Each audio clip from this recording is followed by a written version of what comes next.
Alors, pardonnez-moi, depuis 3 semaines, nous voyons la face cachée de cette crise de façon assez alarmante. Des gens qui viennent donner des témoignages à la télévision, dans les journaux, qui disent « J'attends depuis 1 an, 2 ans, et on me dit que je vais peut-être attendre 3, 4 ans. J'ai extrêmement mal, je n'arrive plus à marcher. J'attends une hanche, un genou, etc. » C'est le fameux délestage dont on vous parle. M. Legault en a parlé d'entrée de jeu hier à la conférence de presse en disant qu'il y a 34 une opération sur 3 au Québec qu'on doit repousser, annuler et repousser, on ne sait pas quand. Christian Dubé, ministre de la Santé, est avec nous. M. Dubé, bonsoir. Oui, bonsoir, M. Roy. Alors, vous en parlez ouvertement. Vous ne cachez pas que c'est un énorme problème. On fait face à un défi gigantesque. Ce que j'aimerais ce soir, c'est d'essayer de comprendre quelles sont les solutions à court, à moyen puis à long terme pour les gens qui attendent une opération. On a eu le cas de cette Maïka, cette jeune personne qui attend 2 genoux, puis on lui a dit peut-être 4 ans, mais si tu vas au privé, ça va être dans 2 semaines. 50 000 $. Qu'est-ce qu'on fait devant ça? Quel est votre plan, M. le ministre? Bien, écoutez, il y a plusieurs éléments d'action. Premièrement, celui que les Québécois nous ont donné au cours des dernières semaines, réduire les cas COVID pour qu'on puisse arrêter le délestage. Ça, c'est la première chose. Puis on doit dire aux Québécois merci parce que, rappelez-vous, il y a seulement 2 semaines, on avait 1500 cas d'hospitalisation COVID. Puis là, on est rendu à peu près à 1000. Puis si je regarde Montréal, c'est la moitié de ça. Donc, les Québécois ont répondu à l'appel. On a baissé la pression sur le système hospitalier. Première chose. Donc, on va en faire de moins en moins de délestage, de moins en moins de canceller des chirurgies. Deuxième chose, deuxième bonne nouvelle, on réengage de plus en plus de personnes qui étaient sur les listes d'attente, c'est-à-dire nos propres employés.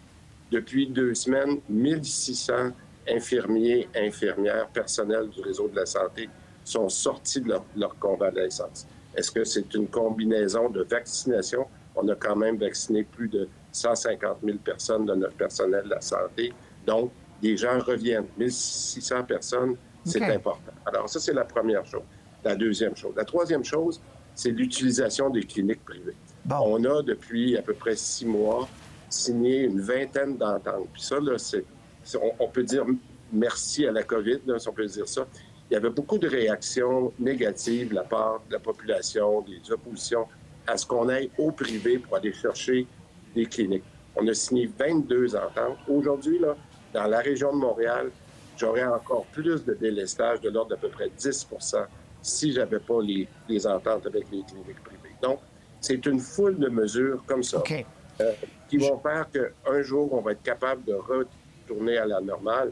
Mais et c'est pour ça que je suis transparent avec la population. Je publie maintenant ces chiffres-là tous les jours pour que les gens voient l'amélioration, qu'ils soient encouragés, qu'on va pouvoir, une fois qu'on a stabilisé la situation, commencer à creuser dans nos listes d'attente. Bon. On a vu un tableau passer, on va le remettre. Avant la COVID, il y avait 280 personnes en orthopédie qui attendaient depuis plus d'1 an. Donc, bon, c'est toujours une personne de trop, mais quand même. Là, il y en a 3 846. Revenons sur le privé une seconde, là. Les gens à qui on offre d'aller au privé pour 25 000, 30 000, on a plein d'exemples des gens qui nous ont écrit, là.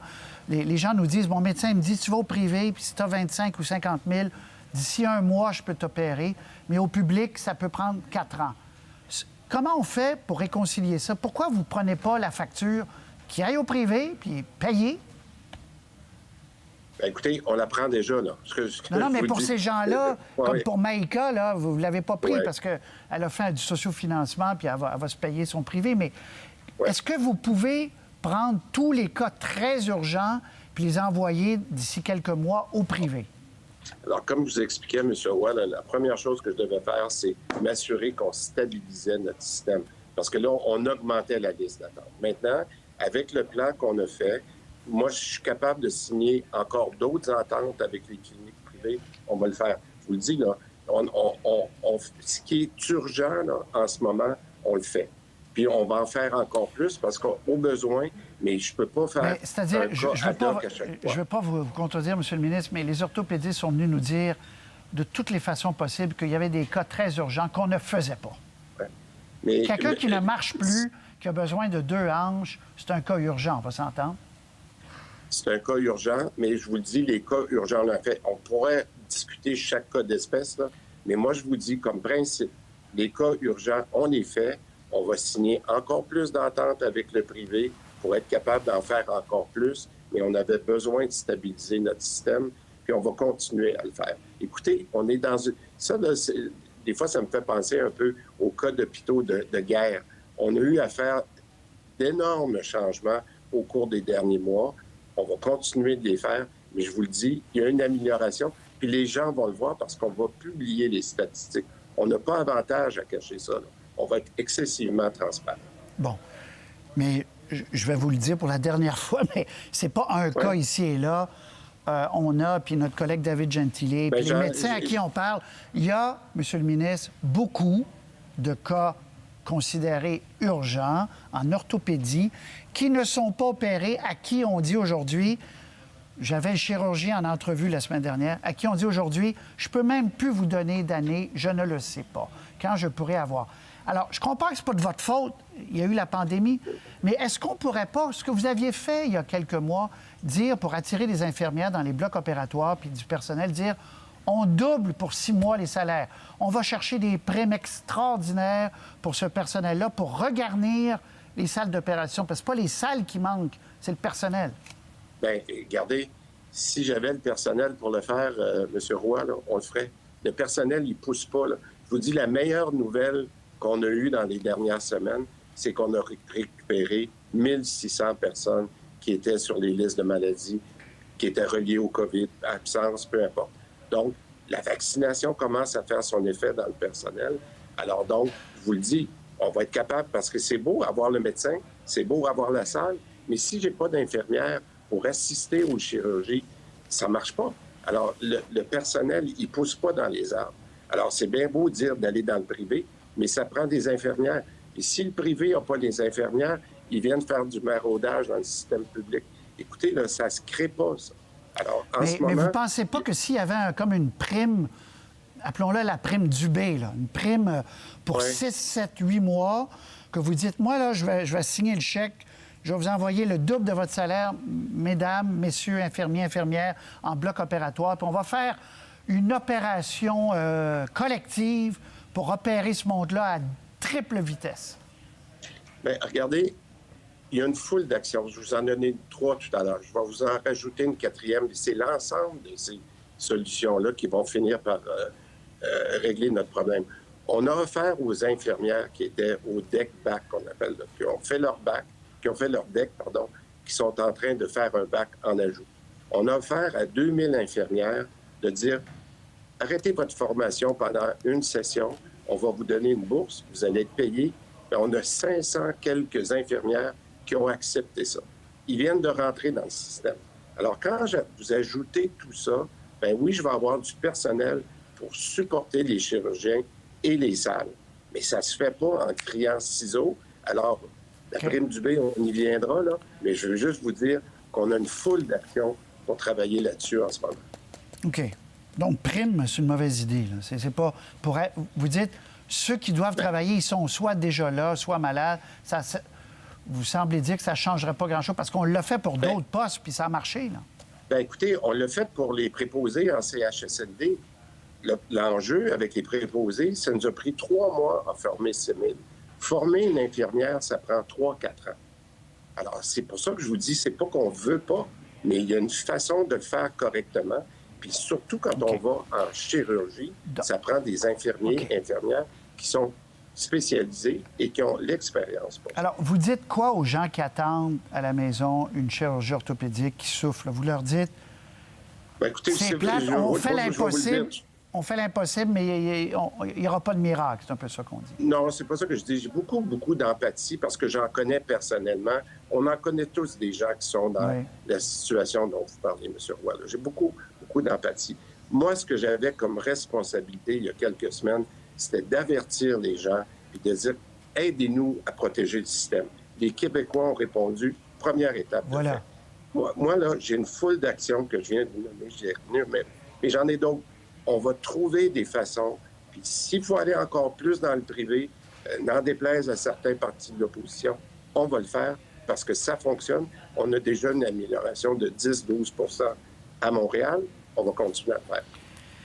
Il y a des médecins, il y a 3 semaines, qui ont lancé un débat assez difficile à faire, mais qu'eux tenaient à faire. Je vous fais entendre un petit extrait de Dr Chagnon, ici, dans un grand centre hospitalier, et d'un chirurgien, puis on vient tout de suite, c'est très court. On traite d'emblée le patient COVID sans se questionner. Tu sais, c'est probablement correct de le traiter, là, le patient COVID, mais là, est-ce que c'est correct de délester ces gens-là? Puis là, on diminue la chance de survie d'une tonne de personnes au détriment de gens qui ont peut-être pas de potentiel de survie. Si je peux donner un exemple personnel, ma mère est morte en septembre dans un CHSLD. Il n'y avait aucune question de la transférer dans un hôpital de soins actifs parce que ça aurait pris la place de quelqu'un qui avait besoin de cette place-là. Ce que les médecins, sur la pointe des pieds, mais ce que les médecins soulignaient, c'est que parfois, ils avaient l'impression qu'il y avait peut-être un peu d'acharnement pour certains patients qui avaient une espérance de vie très courte, alors que on regardait à côté, puis il y avait des jeunes malades qui avaient besoin de soins. Tout. On revient au même débat des victimes qu'on voit moins là, du délestage. Oui, tout à fait.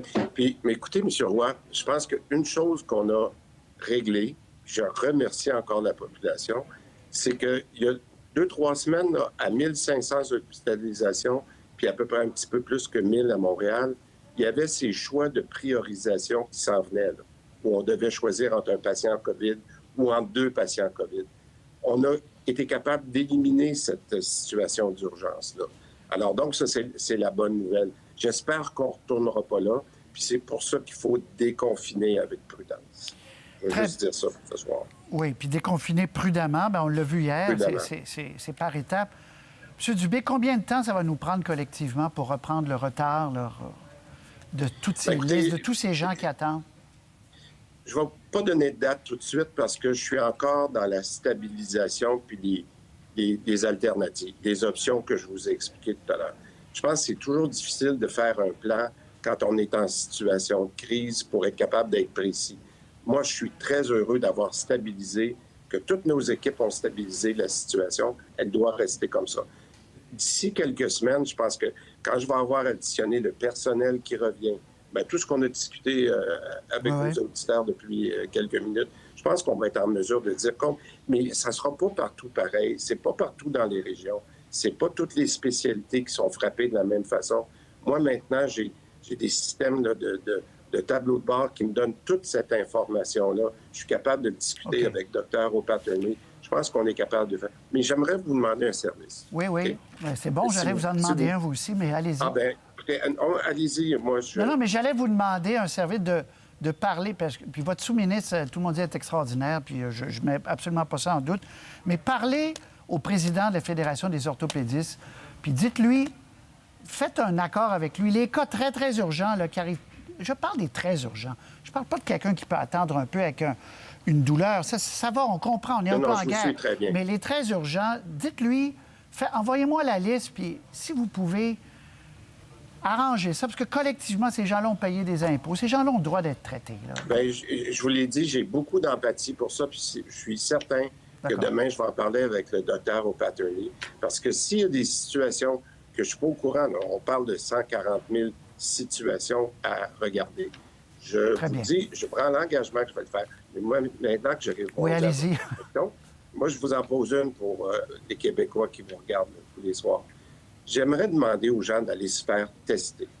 Parce que, pour moi, là, la meilleure façon de continuer à baisser nos cas, c'est d'aller se faire tester. L'enjeu qu'on a, c'est qu'il y a des gens qui attendent une journée, 2 journées, 3 journées, ils ne sont pas sûrs s'ils ont les symptômes. Il faut qu'ils aillent se faire tester. On va réduire le nombre de cas rapidement si notre processus de dépistage est mieux accepté des Québécois. Puis je pense qu'on doit le faire dans les prochaines semaines. Bien, Monsieur le ministre, vous m'ouvrez la porte. Là. Je ne voulais pas vous en parler des tests rapides parce qu'on en a beaucoup parlé, mais ça n'aiderait pas qu'on les sorte des boîtes, qu'on les amène en entreprise, dans les écoles, partout, les fameux tests rapides? C'est fait. C'est fait. C'est fait? On a publié la directive au mois de janvier. Tous nos PDG ont tous les tests rapides en autant qu'ils soient appliqués dans les bonnes conditions. C'est réglé, c'est commencé. Et encore une fois, comme je le fais sur les réseaux sociaux, dans les prochaines semaines, je vais publier l'utilisation des tests rapides pour qu'on enlève ce débat-là parce qu'il est un petit peu inutile maintenant. Il y a une politique qui a été déposée et on veut suivre. Puis pour les tests normaux, là, traditionnels, Oui. vous dites qu'il y a de la place, on a de la marge. Hier, il y avait 20 000 tests de fait, je crois. Vous dites, allez-y, là, vous lancez à la population. Go, là, dès qu'un petit mal, quelque chose, go. Go, parce qu'on a 175 cliniques. On a un des meilleurs systèmes intégrés de laboratoire comparé à l'Ontario. C'est d'ailleurs pour ceux qui font plus de tests rapides, parce que notre système est mieux intégré. Alors, aujourd'hui, je demande aux Québécois, allez vous faire tester. Très bien. Puis vous allez demander au président de l'Association des orthopédistes d'envoyer la liste des cas urgents au Québec qui ont le droit de se faire opérer. La prochaine fois qu'on se parle, M. Roy, on regardera, on est rendu avec le dossier. D'accord? Christian Dubé, merci beaucoup. Un plaisir, M. Roy. Merci. Bonne soirée. Pour voir nos émissions en entier, rendez-vous sur la chaîne ICI RDI.